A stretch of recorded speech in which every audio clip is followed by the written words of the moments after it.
Episode 11.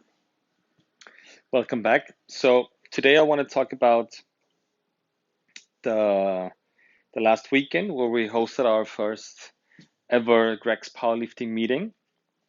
And actually, I don't want to talk too much about, or not only about the event on Saturday, but more importantly, our thoughts behind the build up towards that meeting and how we structured the 10 weeks leading up to it. So last year we decided to kind of give our members the opportunity to test themselves like 4 or 5 times a year through a powerlifting competition, powerlifting meeting, strongman meeting, and several other stuff. So we started the process of not only talking about the programming for this powerlifting event, but also the message we want to deliver with it. So the programming was pretty simple. Like we chose a basic powerlifting template, kind of made a progression through those 10 weeks with kind of a build up towards volume, etc., and kind of a tapering phase at the end.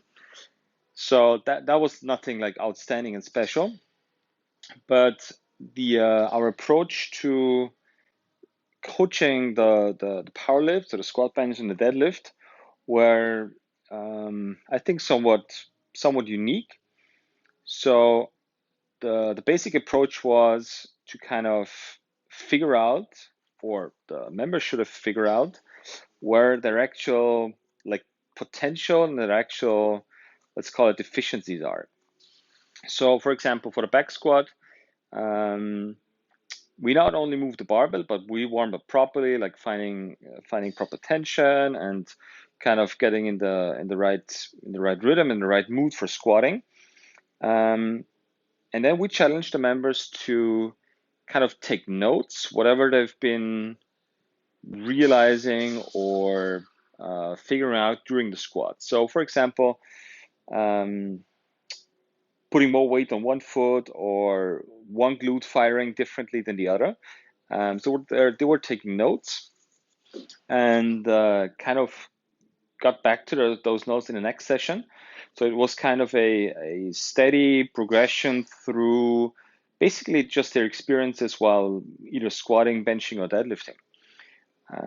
So I think that should be always the first phase, and the powerlifting event itself was just a fun event. And I mean, we pushed hard, don't get me wrong, but the actual hurdle or the actual challenge was to kind of show up at that event and apply the stuff that they've been learned over the last 10 weeks. So kind of stepping away from the volume approach, or just kind of chopping away and chipping away certain set and rep schemes, towards kind of diving deep into what they're actually feeling during a squat. And this can be like be done with an empty barbell or with some weight on it, and it's just a matter of the intent of what was the goal of the session.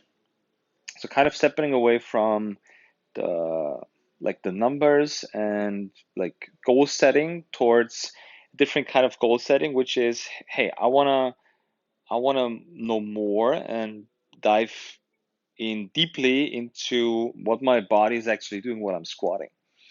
And that being said, the second kind of layer to it was starting to teach, like, how do I have to approach a heavy barbell, an empty barbell, like the right, not only the mindset, but also the attitude and what's going through your head and the self-talk, etc.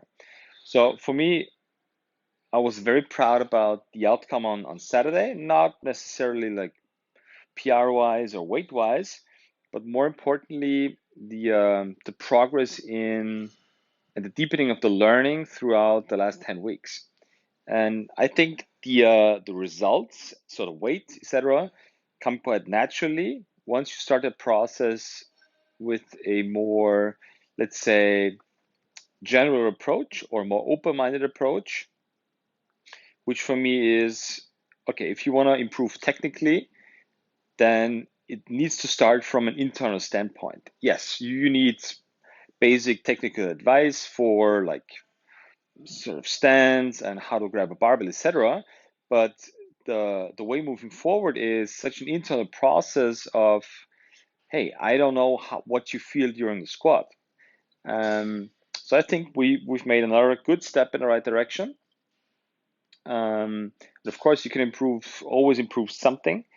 But I'm very proud of the 20 or 25 people that show up and actually wanted to prove themselves towards themselves as well, not against others, but just to check from time to time, okay, where am I in time and space, and can I actually apply the stuff that I think I've learned over that preparation phase. So that was a really cool experience.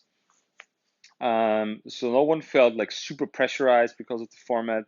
It was just a really good vibe, really good environment, and giving people a chance to push themselves under, well, kind of not rough conditions, but under different conditions than in a very, very safe class setting.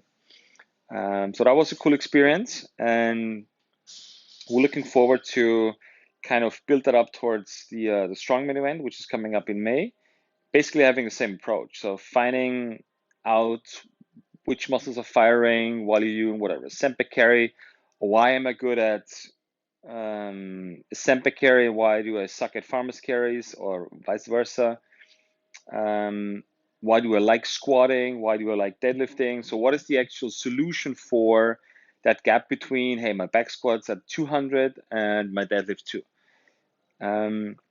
That we had some really cool like talks and discussions afterwards, because then you can take those numbers and be like, all right, so there's something wrong, or at least there's something weird in the state of Denmark in terms of numbers, and what does that actually mean, and what does it mean for the plan moving forward.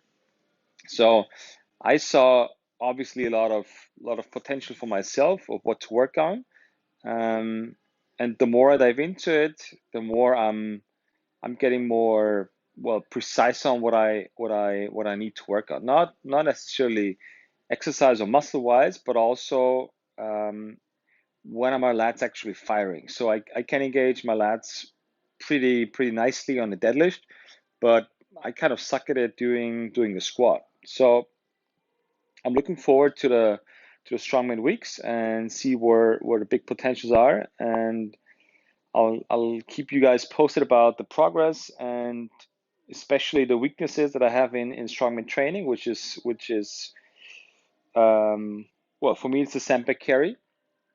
I'm okay and decent at the yoke. I can carry around like, what's that, 800 pounds, so 300 something kilo, which is okay. But I have a very hard time doing heavy Semper carries due to my lack of like glute engagement. So I'll keep you in the loop of how I want to work on this, and let's keep it right there. Have a good day, and we'll talk soon.